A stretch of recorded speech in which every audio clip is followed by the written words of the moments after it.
দুই উপদেষ্টার একান্ত সচিবের বিরুদ্ধে দুর্নীতির সুনির্দিষ্ট তথ্য পেলে তাদের বিরুদ্ধে আইনগত ব্যবস্থা নেবে দুর্নীতি দমন কমিশন। সংস্থার মহাপরিচালক আক্তার হোসেন জানিয়েছেন, দুর্নীতির সাথে জড়িত কাউকেই কোনো ছাড় দেওয়া হবে না। দুপুরে নিয়মিত সংবাদ সম্মেলনে দুদক মহাপরিচালক আরও জানিয়েছেন, 260 কোটি টাকার অস্বাভাবিক লেনদেন এবং 27 কোটি টাকার অবৈধ সম্পদ অর্জনের অভিযোগে সাবেক পররাষ্ট্র প্রতিমন্ত্রীর বিরুদ্ধে মামলা হয়েছে। জেমসন মাহবুবের প্রতিবেদন। ছাত্র জনতার গণ অভ্যুত্থানের পর গেল বছরের 8 আগস্ট স্থানীয় সরকার মন্ত্রণালয় একই সাথে যুব ও ক্রীড়া মন্ত্রণালয়ের উপদেষ্টা হিসেবে শপথ নেন আসিফ মাহমুদ সজীব ভুইয়া। এছাড়া অন্তর্বর্তী সরকারের স্বাস্থ্য উপদেষ্টার দায়িত্ব দেওয়া হয় নূরজাহান বেগমকে।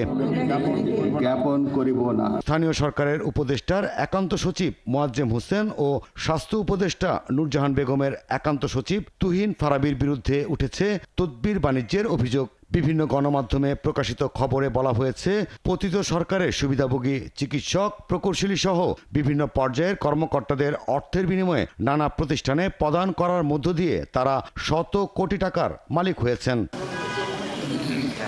নিয়মিত সংবাদ সম্মেলনে দুদক মহাপরিচালক প্রশ্নের জবাবে বলেন, উপদেষ্টাদের একান্ত সচিবদের বিরুদ্ধে দুর্নীতির কোনো সুনির্দিষ্ট তথ্য পেলে ব্যবস্থা নেওয়া হবে। এ ব্যাপারে কাউকে ছাড় দেওয়া হবে না। এই জাতীয় যে কোনো সংবাদ গণমাধ্যমে আসলে সেই বিষয়গুলো কমিশনের সিদ্ধান্তের জন্য উপস্থাপন করা হয়ে থাকে যাচাই বাছাই কমিটির সুপারিশ ক্রমে। মনটা মনে করার কোনো কারণ নাই যে এই বিষয়ে কোনো সিদ্ধান্ত গৃহীত হবে না।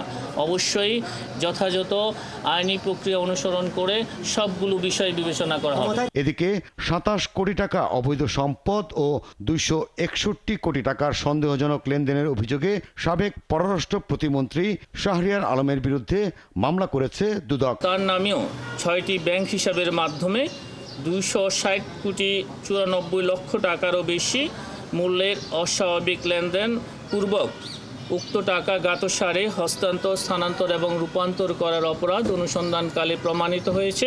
প্রায় 14 কোটি টাকা অবৈধ সম্পদ ও 85 কোটি টাকারও বেশি সন্দেহজনক লেনদেনের অভিযোগে মামলা হয়েছে ভোলা 4 আসনের সাবেক এমপি আব্দুল্লাহ আল জ্যাকবের বিরুদ্ধেও। 3 কোটি 28 লাখ টাকা অবৈধ সম্পদ অর্জনের অভিযোগে জ্যাকবের স্ত্রীকে তার সম্পদ বিবরণী দাখিলের নির্দেশ দেওয়া হয়েছে। জেমসন মাহবুব, 71, ঢাকা।